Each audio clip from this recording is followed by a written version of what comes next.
really special guest.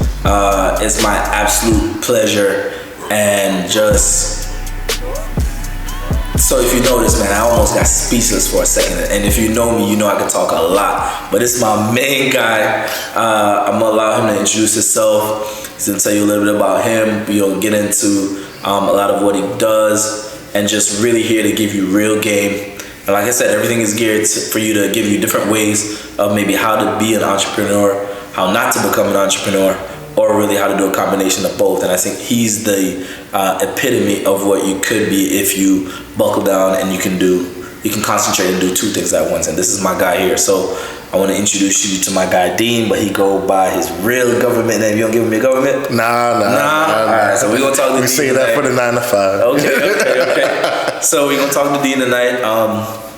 And he's just going to be our guide tonight. So without further ado, I want to introduce you guys to Dean. Dean, the people. Tell them about who you are, my brother. Yo, so my name's Dean.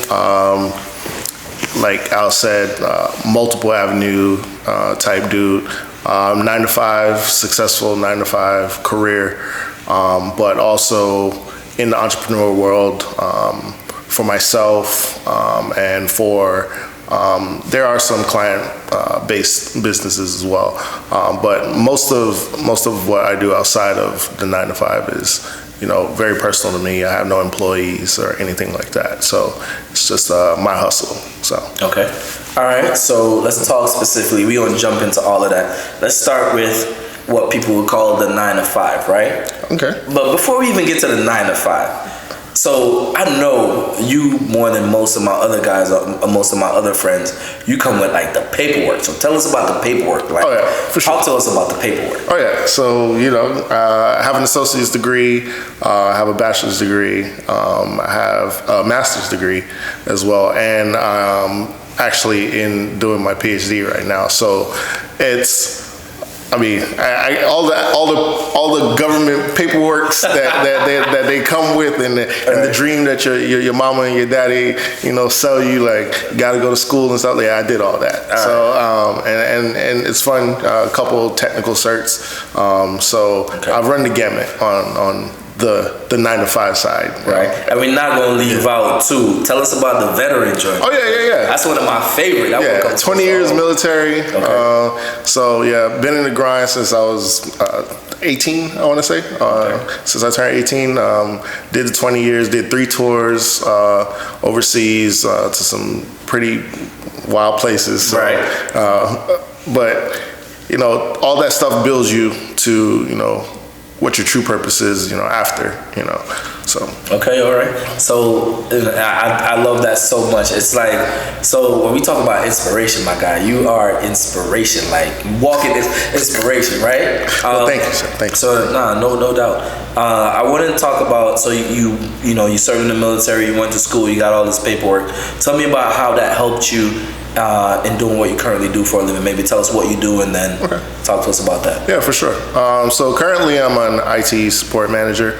I'm slated up for director coming in January. So it's been a long journey, but a lot of that came from that grit and grind came from the military.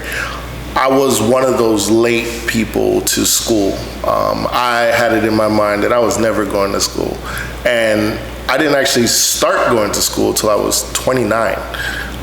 So I spent my whole 20s, I'm cool.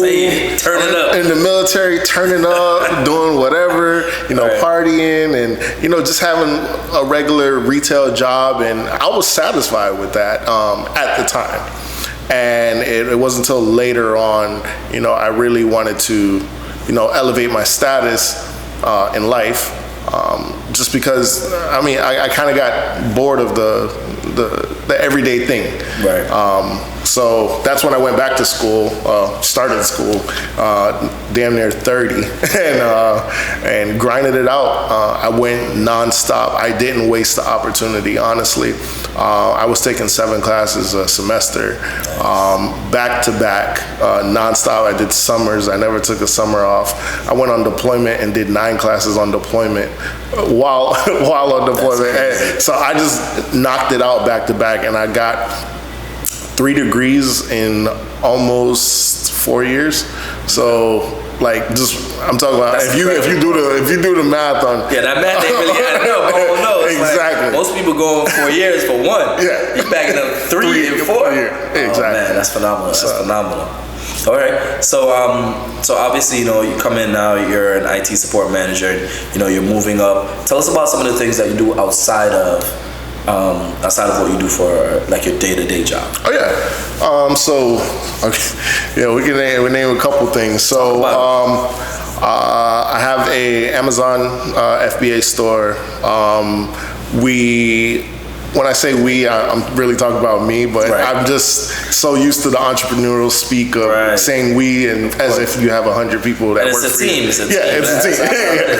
And that's always the mindset, right? Because at the end of the day, that we truly becomes we, like over time. Yeah. So as much as you're saying it, and even if you don't even want to grow into we, but eventually you will. Watch. Yeah. So there's the Amazon FBA store. There's the we're looking into e-com stores right now. Stores that already generate money, and just purchasing the actual store with the clientele. So are you purchasing the store from somebody else, or So somebody's looking to sell their store? Yeah. So there are these businesses that they start these e-com stores. You'll see them on your Instagram. You see those sponsored ads, and it'll just be that you go to the website. It's just that one thing that they're selling on that website. But those stores generate quite a few dollars. And what happens is, after a while of running these stores, these owners, they usually want to sell off their store for a lump sum. And so we're actually looking into buying 2 or 3 of those e-com stores. I've never heard of that before. You literally put me on to something new tonight. E-com's the new wave. I've never heard of e-com. And trust me, I know a lot of different ways to get some money. I have never heard about the e-com store. I mean, and I've heard about e-commerce in terms of going into your own thing and starting your own e-commerce store. You could do it with Shopify and other sites like that. But I've never heard of literally going in and purchase something that's already set up and already generating revenue. So that actually might be like a really big play that nobody knows about. I mean, it's up and coming right now, and I have a couple friends who have 3 or 4 or 5 e-com stores, and they're generating money on a. How do they base the valuation on those companies though? Because if a guy's making, let's say, $100,000 a year for his store, you can't sell it to me for $100,000. Yeah. So there's an actual market for buying the stores. So you're not just going out finding stores yourself and like, oh yeah, I want to evaluate that company and buy. There's an actual marketplace where you can purchase other e-com stores. And on this marketplace, you'll see the breakdown from the marketplace, the store, that tells you like the value of this business, how good this business is, what kind of money this business is generating, and it breaks down like all the stats for you, and you can kind of compare and contrast and see what kind of business you want to get into, because there's everything. There's beauty, there's healthcare, there's anything you can think of. So if I'm somebody that's getting into this, I'm looking at all the businesses that generate the most revenue with the least amount of expenses, right? And that's just from my raggedy little brain. So is that kind of like the same formula that you would use to determine what kind of business is? And then I'm assuming if the more profitable they are, then the more expensive they are, right? Exactly. So these companies that are making like a couple, probably 20, 30,000 a month, like they're not cheap, obviously, for obvious reasons, of course. But I understand the business that those people are in. They build up stores and sell them off, and build up stores, and then they just do that and repeat. Some people, that's the business for them, just to build up e-com stores and sell them. They're not really interested in the actual day-to-day of running an e-com. How labor intensive is that? Like, what does it really take? If, let's say I'm new to this, I got some money and I want to purchase an e-com store, what is that going to be labor intensive on me, or is it something where it's like a plug and play and it continues to make money, or is it I still have to put kind of my stamp on it? It depends on the store, honestly. And that actually is part of the breakdown in the marketplace. It tells you how much hands-on you have to be to run the business. Some of the businesses they're straight dropship. Dropship is dope. I love dropship. Can you tell us what dropship is, by the way? So dropship is where you find a supplier, you connect that supplier with your website, and they handle all the shipping, all the returns, everything, and you kind of it's a hands-off type business. It was really popular a couple years ago, and a lot of people made a lot of money on dropshipping. Today, it's all about finding the right product. Everything doesn't sell well. Right. Let's put it that way. So you'll get a product that may just flop, like straight up, and that's where you have to kind of research and see what's really the it thing right now, and kind of get in the beginning of that wave. I know people who sell cheese boards make $1 million a year selling cheese boards, charcuterie boards. Right. And I know a dude that's made for our people, we gonna call them cheese boards, right? And then we gonna look at the real one. Oh man. Okay. Yeah. So I like it. You know, it's something that you can look at. You may or may not have to put too much effort into it, and depending on your profit margins and stuff like that. What about tax implications, things like that? Like that revenue is coming in, where your expenses at, where things that you can expense things off, so you don't have a huge tax liability, or is it just different companies obviously have different expenses? These stores are selling just one item, right? Yeah, some of them are selling one item. Okay. Some of them are selling multiple items. Okay. So as far as the taxes goes, it's like a regular business, and you're writing off, what you can. Of course. But it's not like your general brick and mortar, and there's a little bit more limitations as to what you can write off with an e-com store. But you guys can find that. I got you. I got you. It's all good.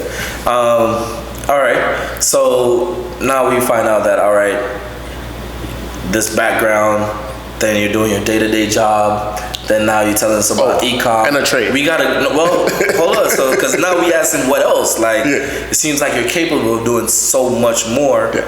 Actually, most people aren't capable of doing much more, but you're doing more. So what are some of the other things that you do outside of what you've just mentioned before? So the main other thing that I do, and it's probably the biggest out of all the other three, is trading. Okay. So I do trade currency. I started trading currency at first, but now I really just trade one pair, which is the actual whole market itself. So US 30, top 30 companies. So, and what you guys would say, like the Dow Jones, that's what I trade on a regular basis. The whole market as itself. Okay. So I have no clue about trading currency or anything like that. Everyone has always tried to get me into Forex, but it's just never something that really appealed to me, and I like to do things that will appeal to me, and I have a pretty simple mind. I like to, as long as it's really pragmatic. Numbers add up, we're gonna get to it from this. It's kind of like, you remember that Cat Williams joke when he was talking about when he gonna tell the girl and she gonna, and then we gonna take over all the Stone Mountain. You feel me? That's how simple I want my math to be. It ain't that simple. Right. So that's a little bit. That's more for and I think you have to have a certain type of brain to really. It's what's funny? I've seen the most just normal. Let's call them normal. Yeah, we're not gonna call them people. Stupid. Let's call them normal people trade and make millions. So it's not really about what you think it's about. So what is it about? Tell us. it's a lot of it's actually learning a process. Okay. Learning a process and sticking to it. And you can, take that and apply it to everything in life. It's once you've learned how to trade and you can control your greed, the sky's the limit. And that's where a lot of people fail. It's the greed. The greed gets everybody. Oh man, I just made $1,000. Let me stay in a little bit longer, and I can make 1,000 more, and then you lose 1,500, and it's just that quick. Oh. Like it works just that quick. This is a money game. No. Oh yeah, it's a money game. I've lost 10 bands, Yeah. 20 bands actually. So Okay. it's just the game. Yeah, it's just the game. It's part of the game. You make it back if you can handle making it back, because a lot of people after the loss it becomes something that eats them up, and they can't handle even trading anymore after losing big like that. Right. And it's something we say in the trading game is you win or you lose, there's no emotion. Man, you take 20 from me, bro. I feel that. I feel that more than I feel in love, bro. What you talking about? Yeah, you win or lose, there's no emotion. Yeah. So Okay. every time you make 20,000, 30,000, 40,000, all right, on to the next trade. Right. And you just handle it like that. You celebrate all that after the fact. You never celebrate that stuff while you're trading, because that high will mess you up, and then you'll end up giving back even more than you made. So. Okay. So stick to the rules. So basically, sticking to the script is really what makes you successful in that. Sticking to the script, not changing the way you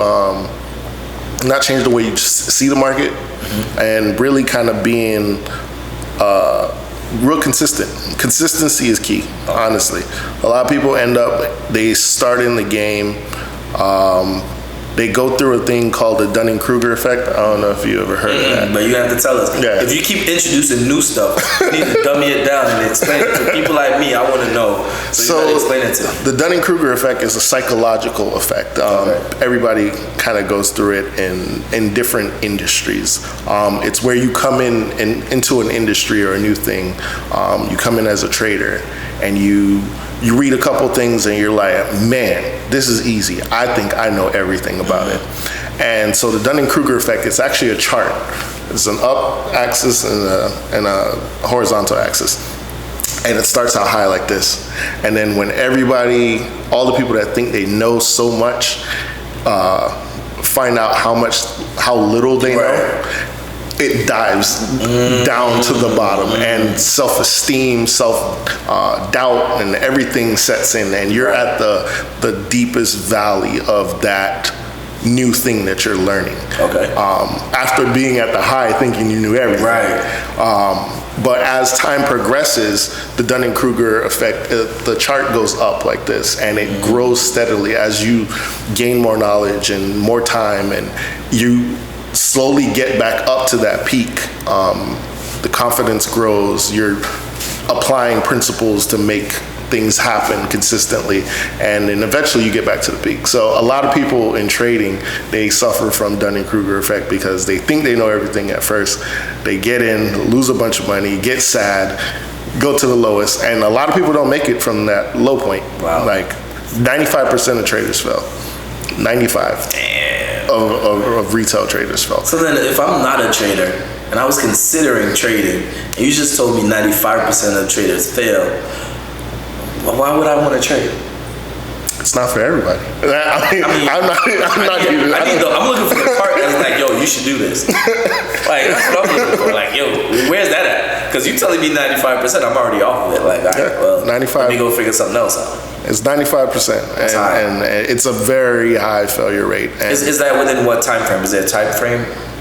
Like, is it 95% within the first year? Is it 95% just overall? It's 95% overall. Okay. But from what I've seen, and I've been a part of a couple trading groups and different, forums and things like that, a lot of it, most of it, around 10 months, I want to say, people start like popping off, dropping off the whole trading thing. Right. I don't want to do this anymore. I've lost too much bread. Right.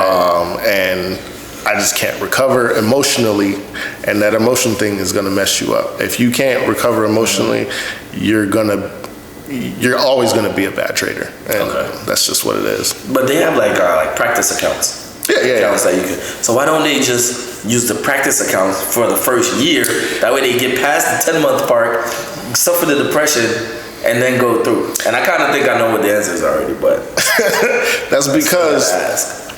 So what's tied into the practice account, the demo accounts they're called, there's nothing tied into the demo account. Right. You're trading money that's not real. So you have no true emotion or attachment to the money. Right. And that's why it's different when you're trading demo money. Because when you're trading demo money, you're like, oh man, I lost 10 grand. I'm gonna open a new demo account. Oh, I got 10 grand again. Right. When you lose a real 10 grand, those emotions don't go like that. It's more like, dang, I lost 10 grand. I lost 10 grand. You'll be holding that head. Yeah. Oh my God. Pain in the back of your neck, you feeling it, you know? Man. So worse if you're in a relationship, you gotta tell somebody. Oh, yeah. Like, yo, I just lost our bread. Damn. Yeah. It's cold. I've fallen, I can't get up. That's tough. So that's the difference between trading demo and trading real. And there's mixed reviews from different mentors on what you should do when you're starting out. Some say trade real money straight away.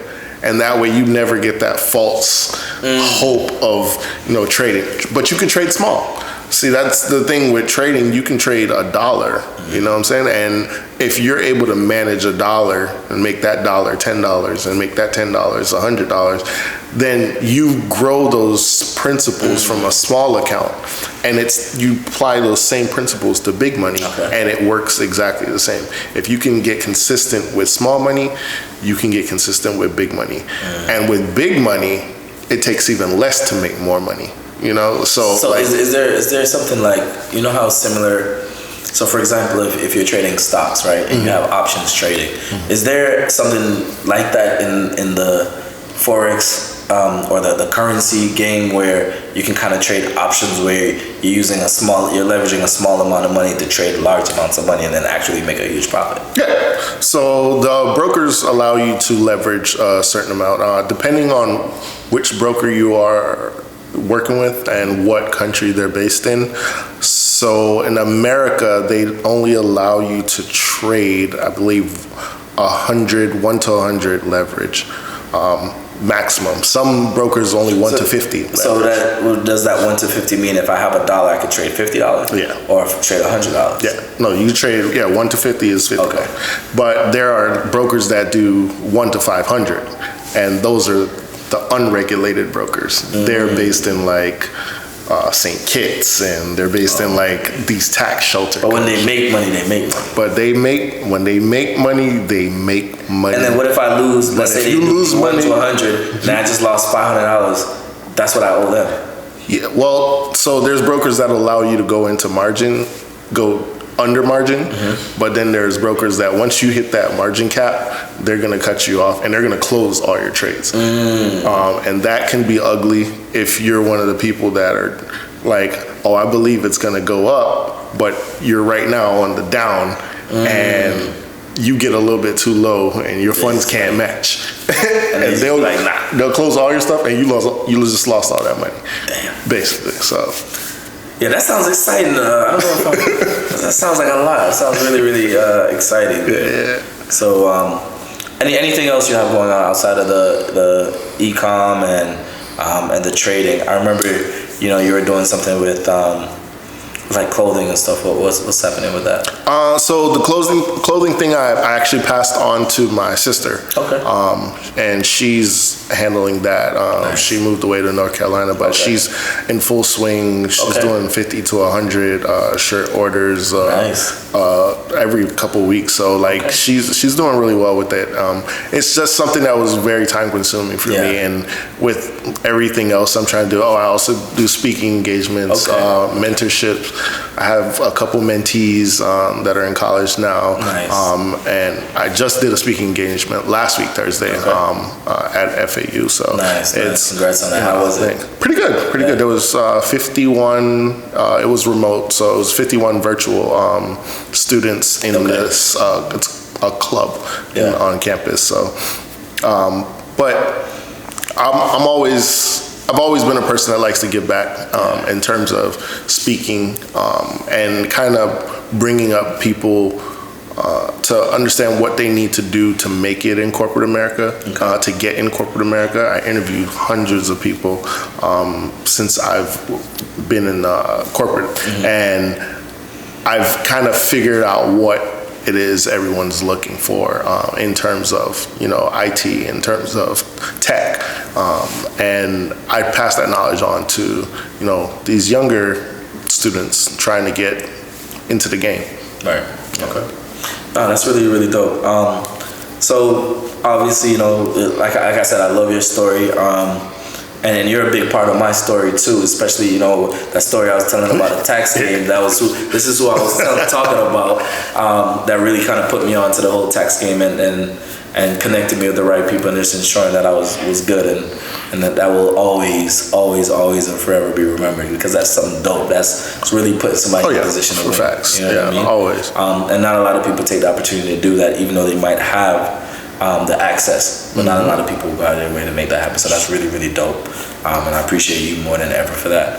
I know we're coming up to the end of our discussion. Is there anything else that you want to kind of put out there? If maybe somebody wants to mentor you, how can they get in contact with you? Maybe you want to plug your social media.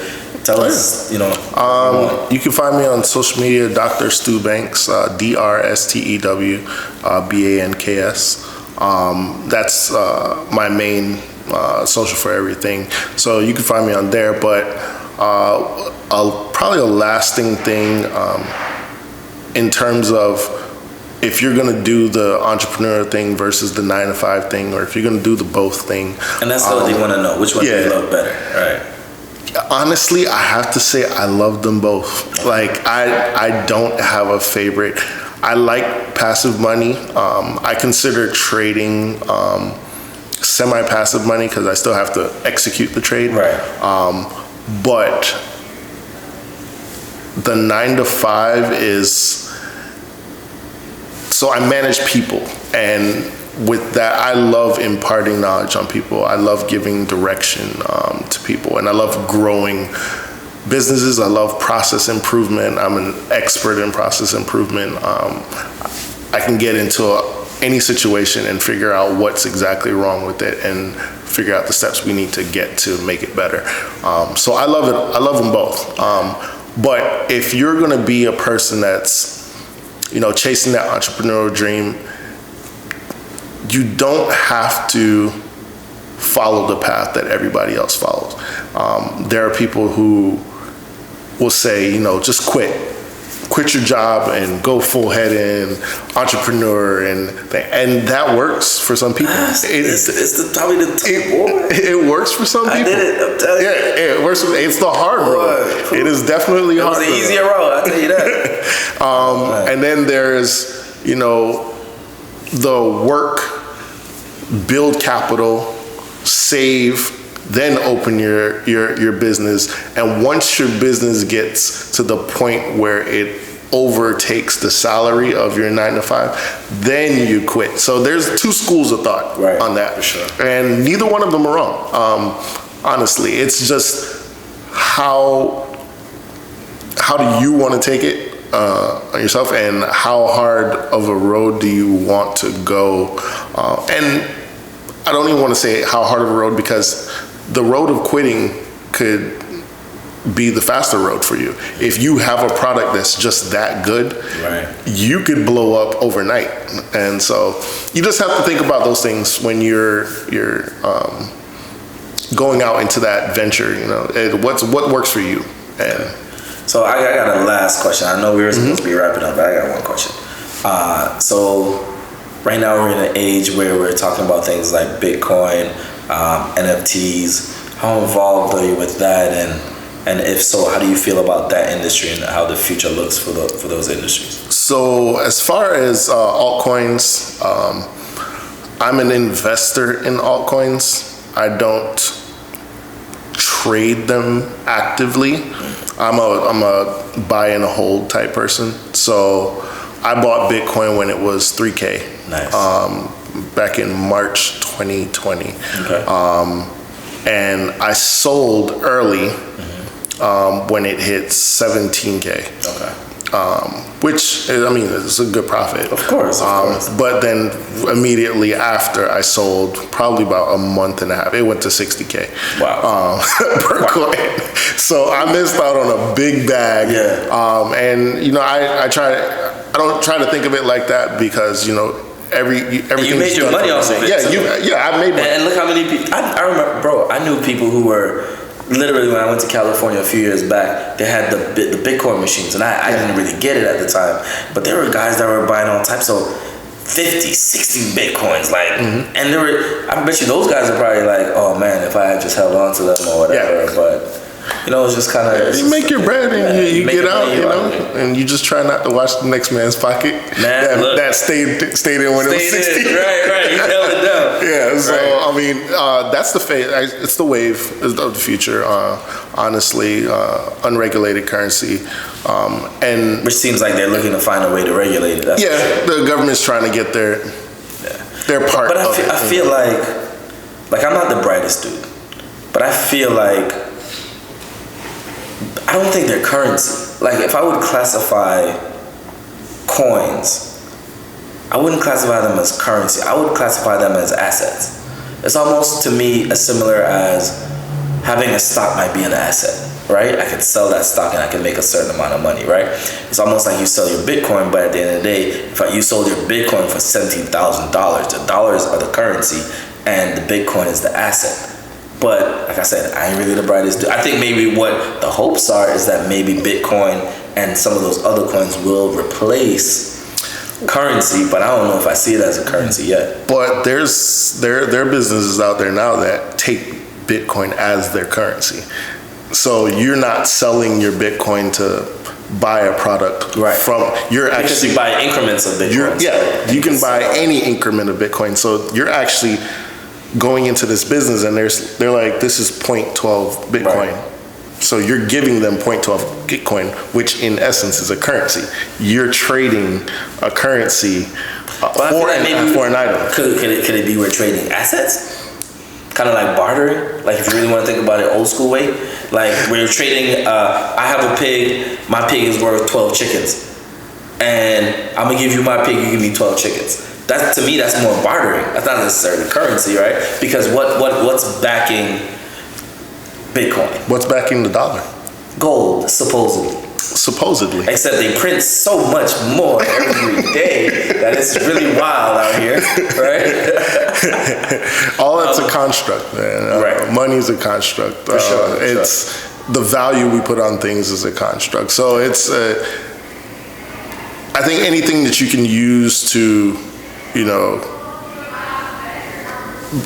buy something and get something in return to me that's a currency, because people back in the day before dollars and things like that, animals were currency, milk was currency, like and we look at it as a barter system, but if I'm the guy and everybody has milk and this is the one guy that has chickens over here, you know, everybody's trying to sell their milk to get chickens, you know, like, so it's a currency thing.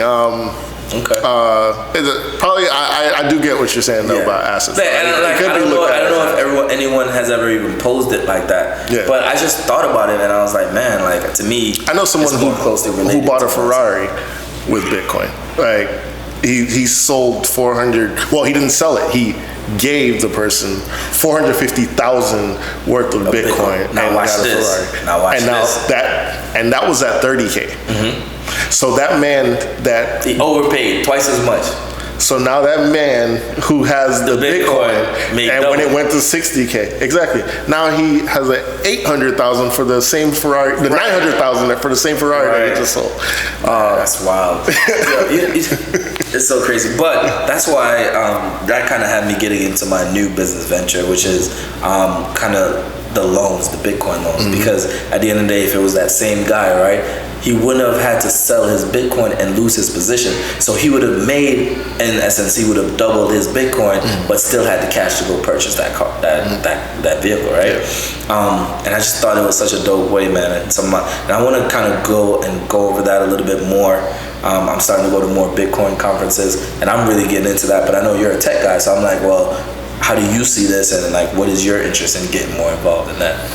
Well, so yeah, like I said, I'm more of a buy and hold type person when it comes to coins, altcoins. They fluctuate a lot, and it's just one of those businesses that you have to be very, very patient in. Yeah. You drop a stack of money in there, and then you just kind of wait. Let it sit. You let it sit because a lot of these things don't even blow for years. Right, that's true. Look at like what is that, Dogecoin? That people were waiting a while for that to pop off. Ethereum. Right. Ethereum took a minute to get really hot. They're not even still where they could be because they're what, at maybe, I think today I looked at it, I think it went down a little bit to I think like 2,500 or something, but it was always fluctuating. They're back up to like 34. 3K right now. Yeah, like 3. So Bitcoin right now is at 40K. They took a 10K drop this week. So like it's one of those things that fluctuates, and you kind of gotta hold on to it. And I wonder if there's a science to predict, because all of these things are based on speculation. Yeah. So you can't even. How do you predict the day that I'm gonna take a $10,000 hit versus the day I'm gonna come up 10 grand? And then should I sell it 10 grand and then buy when it drops to 5? And then like how do people know how? Like, you see, these are a lot of the questions that I have. So there's technical analysis, and then there's sentimental analysis, or they call, what's the other word? So that's kind of like, basically people who. So there's people who trade based on charts, but they're still speculating though. It's more of a science than the speculation, because the thing what you see with the market is, and we say this a lot in trading, the market always comes back to where it was at. Right. And there are certain foundational levels in the market that the market always comes back to. And once you start seeing those patterns in the charts, like, Bitcoin always halts right before 30,000, and then it bounces back, and then it'll come back to 30,000, and then it bounces back. That's because all the buyers are sitting at 30,000, and they refuse to let it go under 30,000. So there's a pocket of buyers there. Okay. And then so all trading is buyers versus sellers. You'll have a group of sellers, a group of buyers, and the sellers, once it gets to 60,000, they're like, all right, sell, and we're gonna drive the market down. And you'll see that as you're looking at the chart, and you'll notice you're like, oh, this is where all the sellers are sitting at right here. And so every time you start getting to those points in the chart, you start paying attention.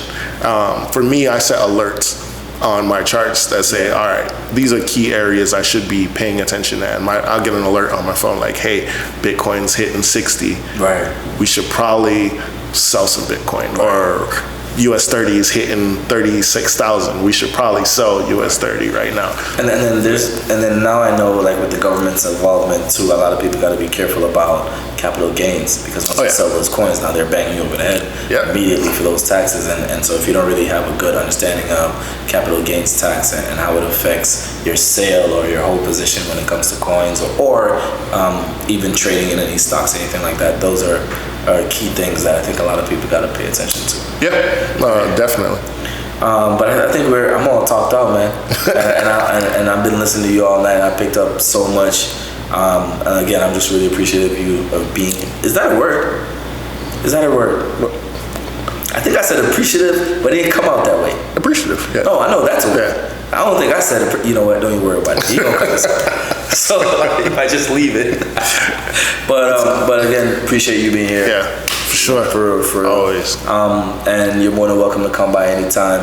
And for you folks out there, hope you got something out of tonight's convo. This was a really great convo. A lot of details, a lot of inspiration tonight. And you know, like I said, believe what you believe. If you're an entrepreneur at heart, you want to be an entrepreneur, do that. But if you want to work your job, do that. But if you want to be as special as my guy Stu, then you want to make sure you knock out both and you can do anything you set your mind to. So with that being said, I want to thank you guys for tuning in, and I'll catch y'all next episode.